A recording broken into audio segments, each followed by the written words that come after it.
Channel, the Car Guy Channel. My name is Mike Hennessy. This show is all about cars and all four car guys. Get yourself a cold beer. Get yourself a cold beer, guys, because our show is... We are smoking! I'm Mike Hennessy, and you're watching the Car Guy Channel. I have an auto repair shop. I've been in the business for over 30 years. You name it, we got it, we built it, we've done it, we do it. We love this car stuff, and I hope you guys do too. We're gonna have a lot of fun, got a lot of stuff cooking, so just stay tuned.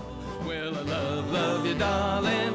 Come and go with me. Please don't send me way beyond the sea. I need you, darling, so come go with me. Welcome to the Car Guy Channel. We got a show that's fantastic this week because I'm bringing up a lot of new things, projects we've been working on, bringing you up to speed on the 1956 Chevrolet Nomad and the new project we're building, which is the 1959 Lincoln Convertible Retro Rod. We're going to go ahead and bring you all the speed of what's going on in this car here as it's coming up for the big auction. We plan on taking this car to Barrett-Jackson for next year. But we've had so many things going on during this year, and kind of one of the neat things that came about is being involved with the City of San Jose. City of San Jose, if you live in this area or people watch the show out of the area, City of San Jose is a great place to live, and there's a lot of great things about it.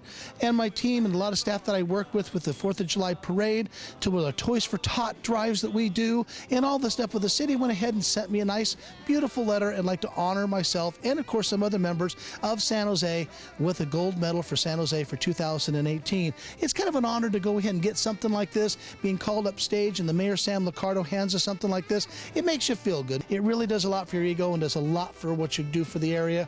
I couldn't do none of this stuff here without my wife, Susan. Susan is phenomenal and helps do the TV show for the Car Guy Channel for the parade and stuff we do, is Estelle Gal, the gal who actually directs and edits the whole show. I really just blessed to have both of them really on my side and what we do. They pretty much deserve this just as much as when my team got one ourselves. I want to thank the City of San Jose for going ahead and honoring us with this. But hey, we got a lot of stuff going on. I want you to check out the cars, put the thank yous aside, let's have a lot of fun. So go get yourself a cold one, sit down, and enjoy a really fun show. There's always something new going on over the shop. Well, I got a couple techs that work for me that I think are absolutely excellent. They have great ideas, and we usually powwow and talk about all the cars we're going to do. I've had this car in my collection for kind of a long time, and it doesn't look like much when you see it up on the rack, but maybe there's a reason why I have you see it like this. But this is a 1959 Lincoln Mark IV convertible. Now, they're extremely rare. The body style is extremely rare because the back window of the car is actually called a breezeway. The back window is kind of tilted and kind of goes to the back of an angle. So when the back window comes down, that's how the air comes into the car. Now, being a 59 Lincoln, these were extremely expensive in their day. This car here sold brand new for a tad of about $8,200 was about the going price for a Lincoln. And this is back in 1959. That's huge money. That's houses cost nearly that kind of dough. But this right here is a spectacular car. They're very unusual. Slanted headlights in the front. And the problem with doing this car here is there were parts missing. The reason why we kind of held it back was because parts are difficult for a 59 Lincoln Continental. So when it comes down to building this car, we had a big meeting about it, talked with Ed, talked with Raul, we sat down, Ed went through the computer, I did, and we had a decision to make, and the decision to make was make this car here a retro rod. Yes, make this car look like a 1959 Lincoln. We're not going to change any bottom modifications. We're going to keep the car kind of a nice, soft yellow. I mean, you call it sunfire yellow. Very, very soft color. It's absolutely spectacular. Very nice. We've already done the engine compartment already. We've already cleaned all the frame. It took days of scraping and cleaning all the frame. We're going to paint the whole underneath of the car. We're going rear disc brake, front disc brakes. We're going to Chevy 350, Chevy automatic, and we're going fuel injection. So we plan all this ahead of time. So if you're going to be doing a project, it's good to sit down with your team or your wife, or if somebody else is going to be helping you with it, or get yourself a cocktail, sit down, and go over what you're going to do for the car, for the planning. I would have ordered parts maybe 2 months ago that might not have been really right for the project. And now we decided to go ahead and do it this way here with fuel injection, change the air cleaner, change this and change that. And to make it a retro rod, I think we're on the right track on this. We're trying something new. We're going to be seeing this project here going along for the whole complete year. We're going to try to have it ready for Barrett-Jackson and run it through the auction.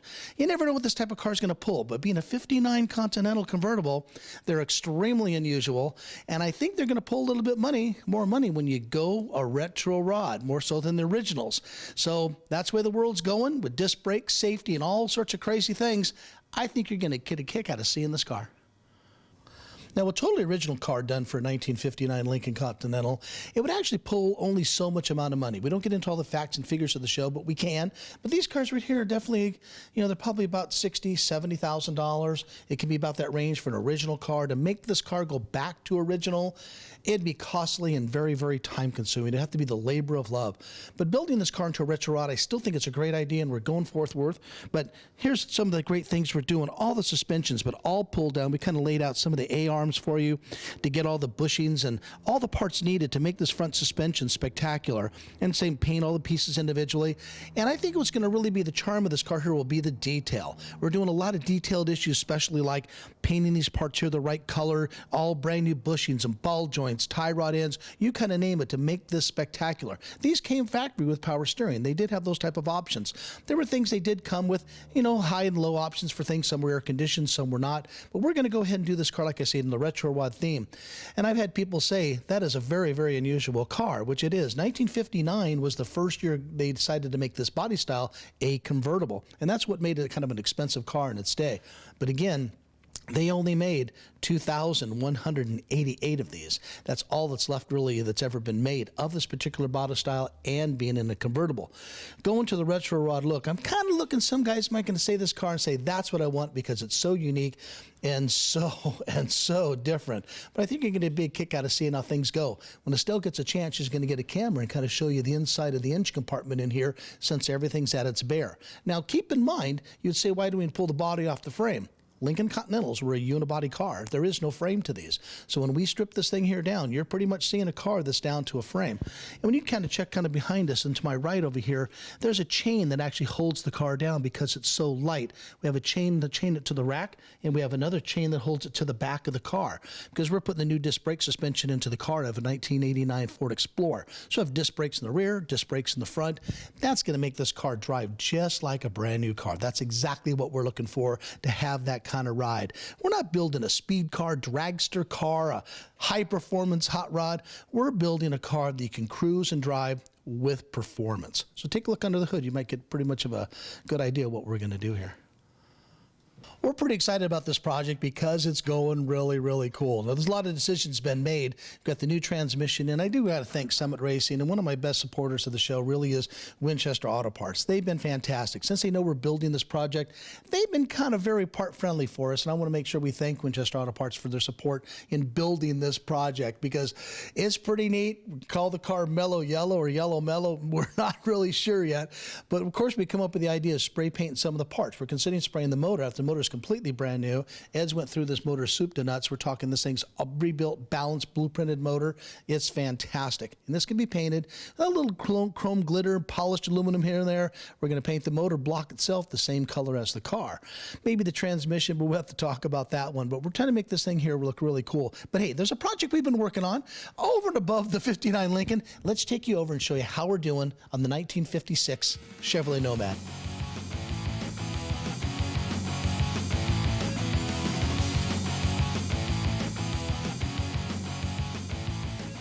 What do you got? I got a 72 Chevy pickup. I put a lot of work into. I've been doing body work. I've been doing the motor work. It's running pretty good. And the guy said you got a 64 Chevy? My best friend's got a 64 Chevy. That's pretty cool. I've been working on since probably sophomore year in high school. Two-door hardtop? It's a four-door. And four-door. I got some four-door 57 Chevys in my collection Four-door's now. the way to go, really. Four-doors work when you go out. If you trim them out, kind of cool. Hey, one of the shows we did a wagon for a guy. These guys are in kind of like a club. Pontiac station wagon, 4 doors, because the two-door hardtops, the convertibles, let's face it, they're almost unbuyable. They're getting tough. Well, for the average guy, I mean, that's a lot of dough to start spending and stuff. It's like the Del Rey. Oh, yeah, exactly. Or a bubble top. Hard to 409 find. double top, you know, 409 type stuff. Pretty big stuff. Hey, good.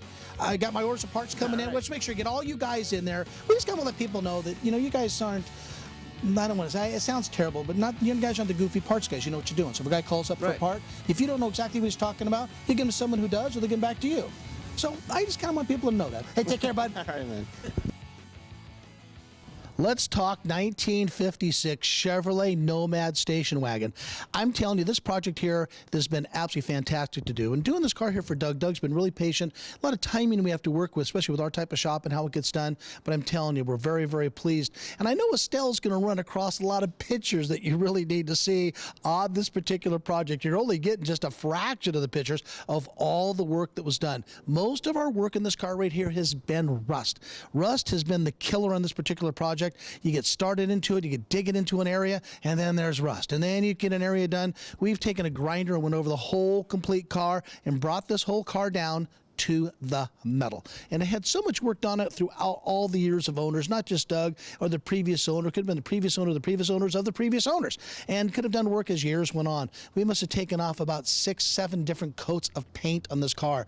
Different types of Abondos probably used in the 50s, 60s, and 60s, and 70s, and 70s, and so on to go ahead and get this car here prepped. It's taken hours of doing it. And when you see some of the pictures of some of the areas that's been totally rotted, you got to come up and say, how do they do that? We have to manufacture. We buy a lot of equipment that actually can do sheet metal remanufacturing. You get Ed and you get Raul. Raul has done a phenomenal job on remanufacturing and bending and shaping a lot of the metal for the car you're going to see pictures of.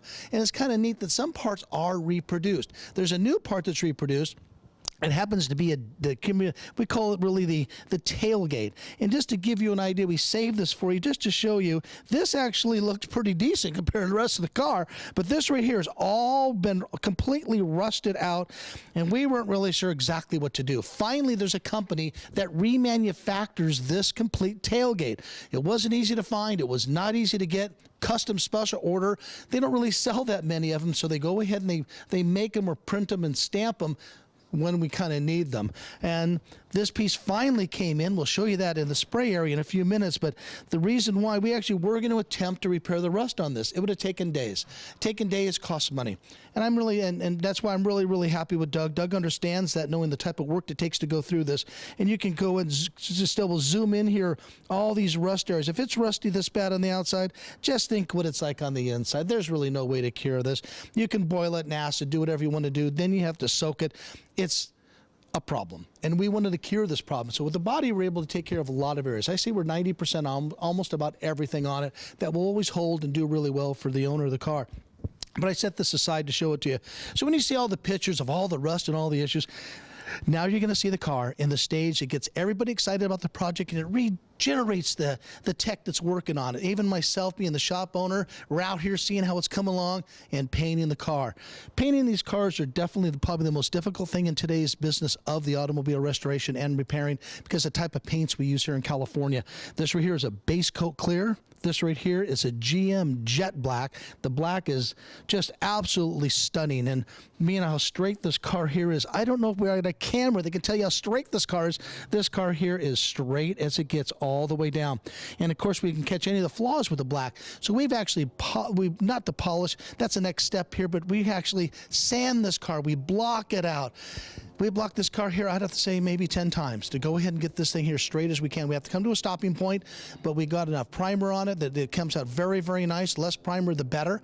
Got the car blocked out, and then we go ahead and seal it with a primer sealer. Now, the primer sealer takes a good day or so to dry, to get it dry enough to put paint on, but you want to put the paint soon as the sealer is drying. When it's about almost touchable stage, then you can apply the paint. The paint itself, it's a water-based paint. Then we can paint the whole car. So figure that step number 2 is painting the car after the primer sealer. And we go ahead and put the paint on it. Then the paint's got to cure itself before we actually can clear it. Now, the chemicals and the stuff, the way the additives are in the clear helps dry the paint. Paint helps dry this primer sealer, and so on with the technology of the way paints work today. And the paint a two-tone car, it's twice the work. And I know you're sitting back going, what's the difference? I want my car two-tone and put stripes on it. Well, not like it used to be in the old days. You have to make sure that all the stages are done on this car down to the clear coat. You don't got to color sand and polish it. But now I got the primer sealer, the paint, and now I got the clear on the car. Now the car is cleared because tape will not stick to paint. on water-based paints. Keep that in mind when you're doing a job like this. So now we can tape the car to put on the second two-tone. Second two-tone in this car right here is going to be a brilliant silver. It's absolutely stunning color silver. It's going to be on the car. It'll be in black with the silver striping, silver top, silver back of the car. We'll take you back there in a second to give you an idea how the two-tone works on it. But again, it's like you're redoing the whole job second time again, the whole process. We got the primer on it already because that's for the first job, and then we go ahead and we got to primer seal it, but we got to mask it all off to primer seal it, then we put the color silver on it, and then we clear the car. Then the car's got to cure for a good week or so before we can actually color sand it and get some polish into it. Then we can hit this car here about as hard as somebody can hit. Get the motor in the car, transmission in the car, get the seats, door panels, wheels, tires, chrome, and start hitting it because I already got the chrome, most of the chrome here for the car to put on. That makes this here fantastic. That's when it becomes fun. Then we go ahead and sterilize an area. We'll probably move it where the Lincoln is, bring the Lincoln over here because we're going to do welding and stuff over here. So we'll probably move this to the spot of the shop, and then we start assembling the car. Lay everything out on a table like you were seeing on the 1959 Buick Electric convertible that we just finished. That car turned out cool. We'll get that car back on the show. But on the Nomad, get all the parts laid out, then we can start assembling. When you start assembling the car, it goes at a very good pace. It makes you feel good when you put something on the car, and it's going to stay on the car. Let's take you to the back, and I'll show you what's going on back there. Well, Raul's not in the shop. We're shooting this around lunchtime today just to let you know, but just to give you an idea about things that we're going through on restoring this car. And the lines have to all match and blend. It just to show you how far off this door here was for the molding that was originally on the car. When this L molding goes on for a 56, the hole that holds it is right here. If you can zoom in on that, Estelle, you'll see how high it was, and the hole right here for how the molding is supposed to attach. It's supposed to be straight. Like this is straight, this would be fine. That's how far off the door was originally. This door here was up in the air, this much taller on this side. So when you look at the photos and you can see that the car was rusted, and if she's going to zoom the cam, follow me here, Estelle, when you go ahead and see the difference, when this area here was all ate up in one of those pictures, you're going to see that they don't make parts for it. We were able to get the bottom half of the fender welded together, but this whole corner from the body to the frame was sagging the whole body of the car. And it's hard to explain it until you see it, but when you go ahead and start going through what we're going through today and you follow my line right here, how we put, because this is all going to be silver, this is black. This is right here be the nice metallic silver that's going to be in here. Just shows you how far off the line is. So we're making the line correct. We're re-drilling the hole, of course, for the new piece that's going to go on here. And that's how this right here is going to go together. But I'm going to try not to mess that up too much. We're going to go back to the back of the car so I don't get chewed out. Again, to go over the straightness of this car. Now, I think Estelle, she's got a handle on this camera, and she knows what a straight car is all about, because she said to me earlier, is that the same car? It's hard to believe that it is, and it is the very same car we started with originally. But when she took the camera and she went all the way down this whole complete, huge quarter panel, this quarter panel here is over 7 feet long. Then goes into the door, goes into the fender, and she was concerned of the glare. But the glare will show you how straight this car is, because the glare will tell you if you're off even a fraction of an inch. But this color right here, this here is the primer that's already been blocked out. This is what the primer base color is going to look.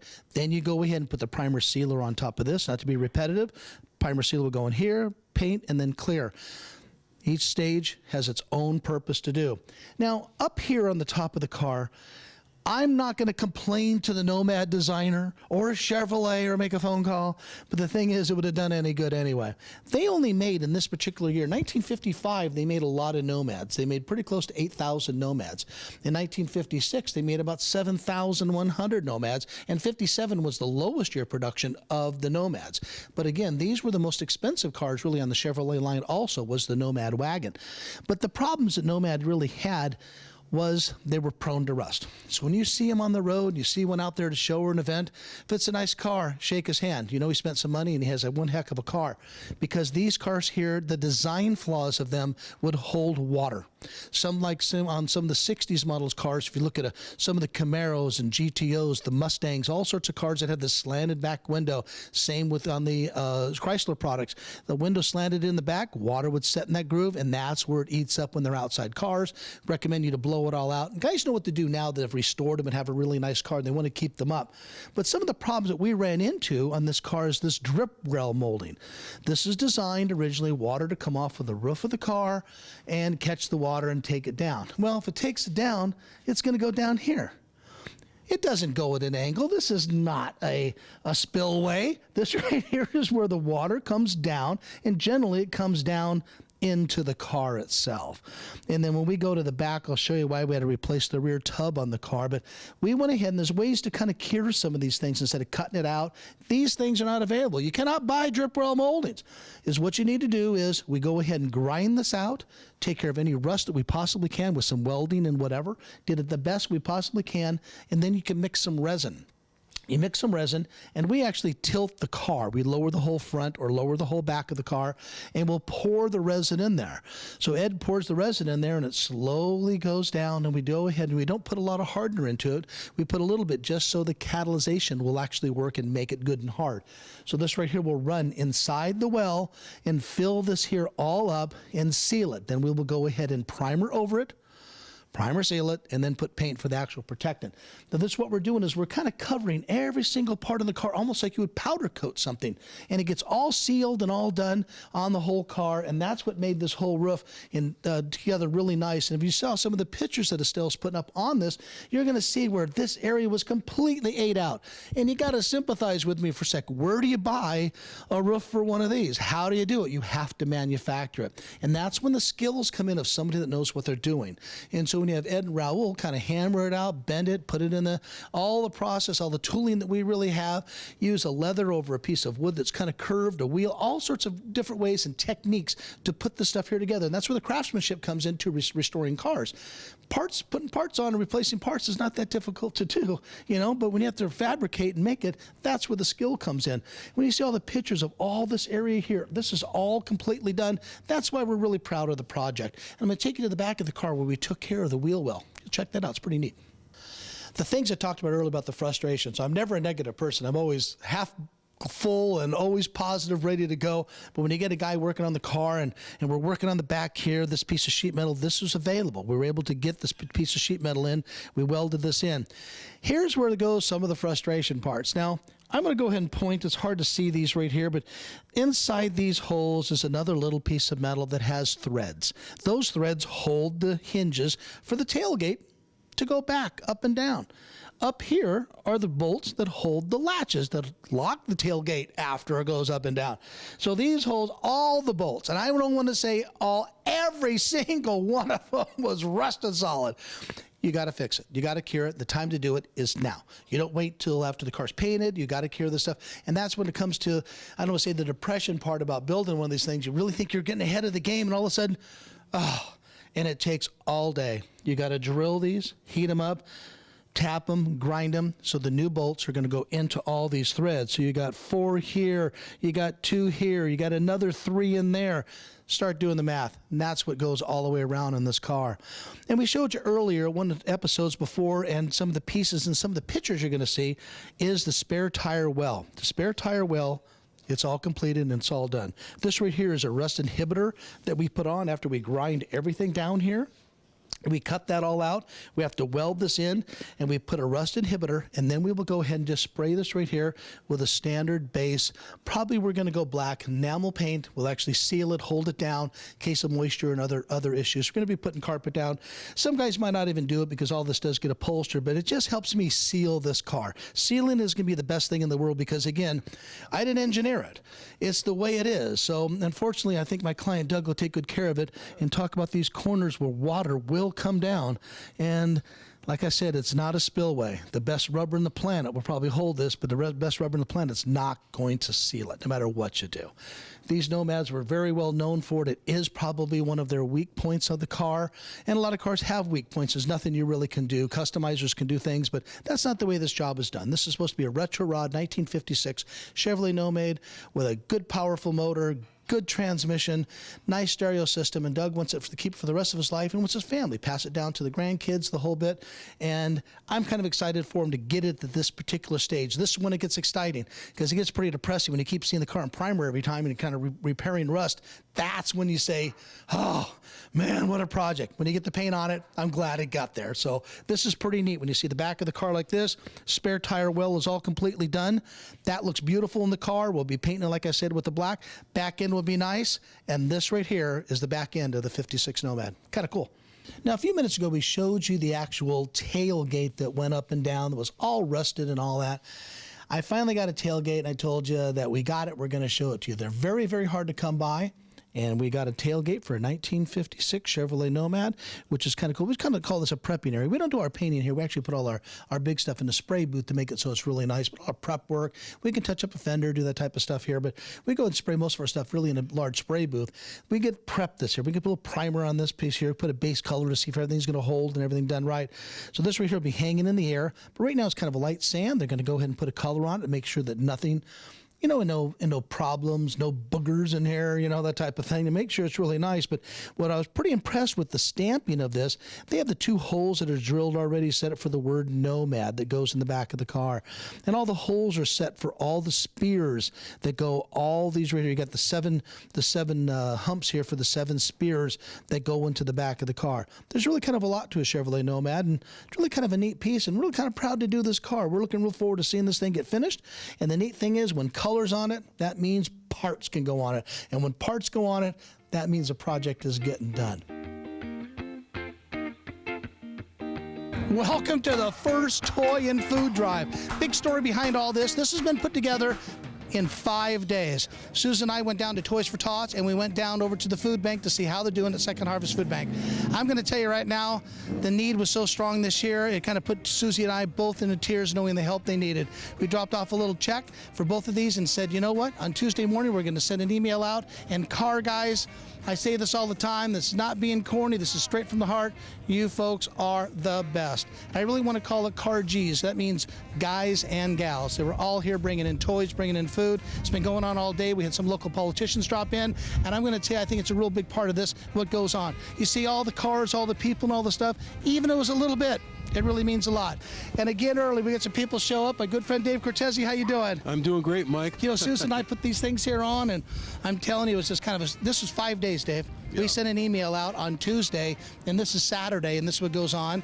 And what I want to thank you, you're a busy guy, and you're the president of the Board of Supervisors, and you take the time out to do this, Dave. I got to tell you, I'm really honored that you did. Well, it's least I could do is to stop by, and you're doing a great thing here, Toys for Tots. There's so much need, so many kids that need a lift up. I mean, we see kids without Christmas trees, 2 or 3 sleeping on one mattress on the east side. They don't have toys coming their way unless people do this. And thank you for doing it, Mike. I get tired shooting one of these because we got so much to cover, and I could kind of keep doing this all day long.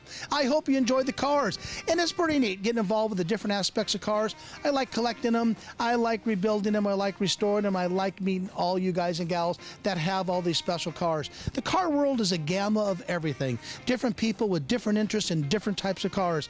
I happen to be open to pretty much all makes and models and styles, and we meet the Ford guys, the Chevy guys, the import guys, and that's what makes all this work. And I want to thank you for watching the show. People like you that watch the show help everything go on here in the Bay Area, and when you show up to these car events and you get involved into the parade and stuff, it's really a lot about you.